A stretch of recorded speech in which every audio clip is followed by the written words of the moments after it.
I'm Russell Jaffe for Course Hero, and here are 10 things you probably didn't know about Dr. Jekyll and Mr. Hyde. Ready? Let's split our personality. Hey, that's my line.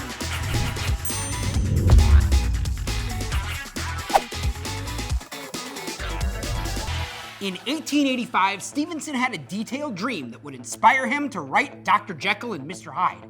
Stevenson said, "I dreamed the scene at the window and a scene afterwards, split in two, in which Hyde took the powder and underwent the change."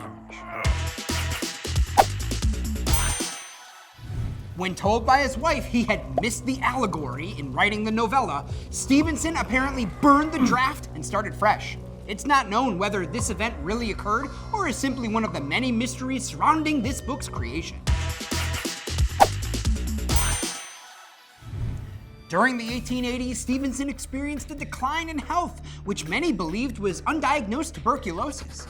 Since he was confined to his bed, he wrote many of his works during this time, including Dr. Jekyll and Mr. Hyde.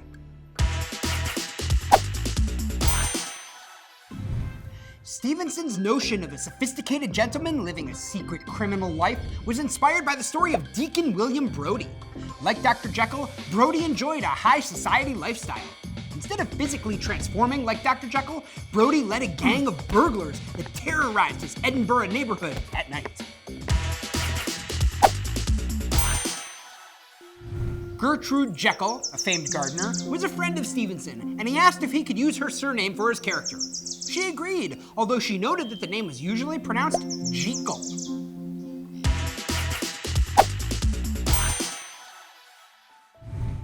Louis Vivet was one of the first recorded cases of split personality disorder. The two personalities were opposites. One was paralyzed, the other could walk perfectly. Many believe Stevenson used him as a model for the characters.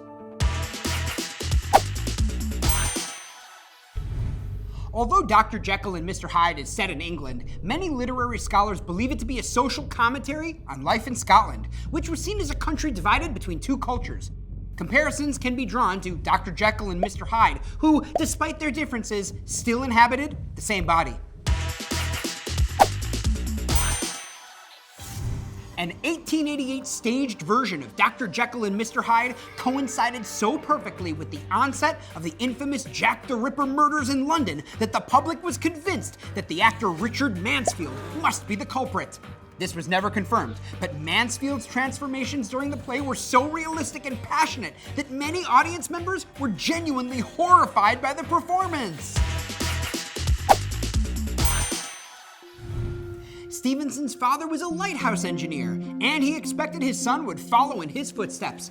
Stevenson did begin studying engineering, but ultimately abandoned it to be a writer.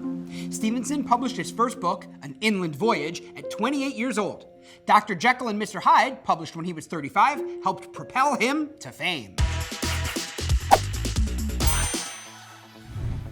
In 1891, Stevenson was 41 years old and living in Samoa.